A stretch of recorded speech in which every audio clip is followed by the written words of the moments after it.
പാകിസ്ഥാന്റെ F-16 വിമാനം തകർന്നതിന് തെളിവുണ്ടെന്ന് India. Pak അധിനിവേശ കാശ്മീരിലാണ് വിമാനം തകർന്നു വീണത്. വ്യക്തവും വിശ്വസനീയവുമായ തെളിവ് ഇന്ത്യയുടെ പക്കലുണ്ട്.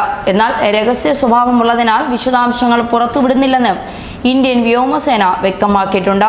വ്യോമസേനാ മേധാവി air vice marshal RGK Kapoor വാർത്താസമ്മേളനത്തിലാണ് ഇക്കാര്യം അറിയിച്ചത്. ഫെബ്രുവരി 27 നടന്ന ആകാശ ആക്രമണത്തിലാണ് ഇന്ത്യയുടെ MiG-21 വിമാനം പാക് വ്യോമസേനയുടെ F-16 തകർത്തത്. വിമാനം തകർത്തതിന് തെളിവായി F-16 വിമാനത്തിന്റെ ഇലക്ട്രോണിക് തെളിവുകളും ഓഡിയോ ട്രാൻസ്ക്രിപ്റ്റുകളും ഇന്ത്യയുടെ കൈവശമുണ്ടെന്നും എയർ വൈസ് മാർഷൽ വ്യക്തമാക്കിയിട്ടുണ്ട്.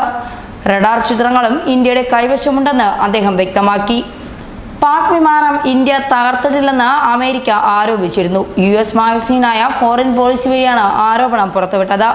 US പാക് വിമാനങ്ങളുടെ എണ്ണമെടുത്തതിൽ കുറവുണ്ടായിട്ടില്ലെന്ന്, അതിനാൽ F-16 തകർത്തുവെന്ന ഇന്ത്യയുടെ അവകാശവാദം തെറ്റാണെന്നുമായിരുന്നു അമേരിക്കയുടെ ആരോപണം.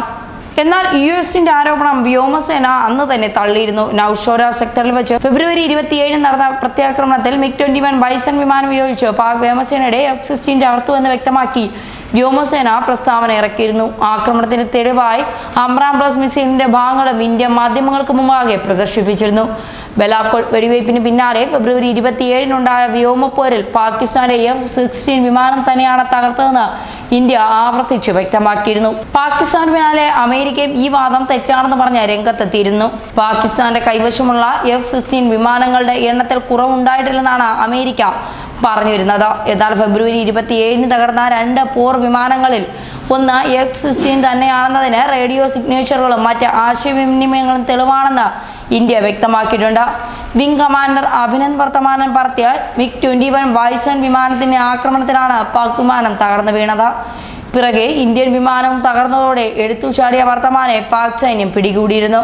എന്തായാലും MiG-21 വിമാനം F-16 വിമാനം തന്നെയാണ് തകർന്നതെന്നുള്ള ഇന്ത്യയുടെ വാദങ്ങളൊക്കെ അമേരിക്കയും പാകിസ്ഥാനും തള്ളിയതിന് പിന്നാലെയാണ് ഇപ്പോൾ തെളിവുമായി ഇന്ത്യ തന്നെ രംഗത്ത് വന്നിരിക്കുന്നത്.